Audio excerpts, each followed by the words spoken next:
ഞാൻ പറയട്ടെ, എന്തായി, എന്താണ് വിശേഷം? ഇന്നത്തെ എൻ്റെ കണ്ടന്റ് എൻ്റെ അപ്പനാണ്. കാരണം ഇന്ന് ഫാദേഴ്സ് ഡേ ആണ്. കുഞ്ഞിലെ ഞങ്ങൾക്ക് പുള്ളി സ്ഫടികത്തിലെ ചാക്കോ മാഷായിരുന്നു. പക്ഷേ ഇപ്പോൾ ആ മനുഷ്യൻ ഞങ്ങൾക്ക് വീണ്ടും ചില വീട്ടുകാര്യങ്ങളിലെ കൊച്ചുമ്മനാണ്. പാവണ്ണെ. ഞാൻ എൻ്റെ ജീവിതത്തിൽ മൂഞ്ചി തെറ്റിയിരുന്നപ്പോഴെല്ലാം സാരമില്ലടാ പോട്ടെ, അതൊക്കെ ശരിയാവും എന്നാൽ ആദ്യം എന്നോട് പറഞ്ഞിട്ടുള്ളത് എൻ്റെ അപ്പനാണ്.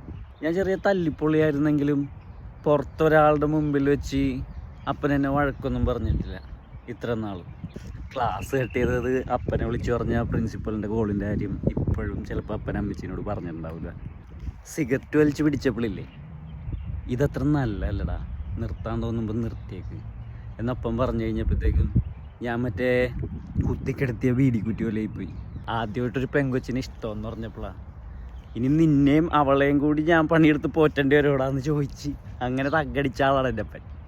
ചെറുതടിച്ചിട്ട് ഒട്ടും പറ്റാണ്ട് വീട്ടിലെ ബാത്റൂമിൽ വളച്ച് കഴിഞ്ഞപ്പോഴത്തേക്കും അത് തരിത്തെളിവില്ലാണ്ട് അമ്മച്ചി അറിയാണ്ട് കഴുകി കളഞ്ഞിട്ടുള്ള അപ്പൻ. അപ്പനെ അമ്മനെയും കുറിച്ച് പറയാൻ തുടങ്ങി കഴിഞ്ഞ് കഴിഞ്ഞാൽ എൻ്റെ വായടയില്ല, എല്ലാ മക്കളെയും പോലെ.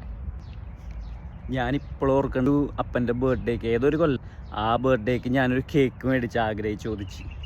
അതിനപ്പൻ എന്നെ പറയാത്ത തെറിയില്ല, നിനക്ക് എന്തിൻ്റെ വട്ടാളാ കേക്ക് മുറിക്കാൻ വേണ്ടി, ഞാൻ എന്താ കുഞ്ഞു വാവേ, അങ്ങനെയൊക്കെ പുള്ളി ചോദിക്കുള്ളൂ.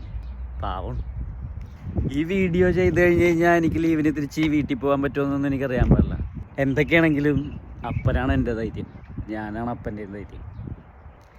ലീവ് കഴിഞ്ഞ് തിരിച്ച് ഇറങ്ങണ ദിവസമില്ലേ, അപ്പോൾ വീട്ടിൽ നിന്ന് ഇറങ്ങുമ്പോഴത്തേക്ക് ഞാൻ അപ്പൻ്റെ മുഖത്ത് നോക്കാറില്ല. അമ്മച്ചീനെ ഞാൻ പിന്നെയും കെട്ടിപ്പിടിച്ചിട്ടേ വരുള്ളൂ, അപ്പൻ്റെ മുഖത്ത് നോക്കാറില്ല. അത് അങ്ങനെയാണ്.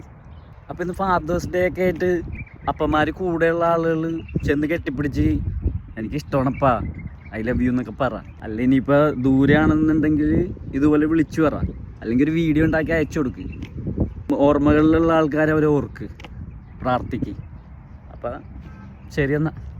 ഇന്ന് ഈ കണ്ണട വെച്ചില്ലെങ്കിലേ, ഈ കണ്ണ് കലങ്ങണോണ്ടല്ല, ഭയങ്കര വെയിലാണ്.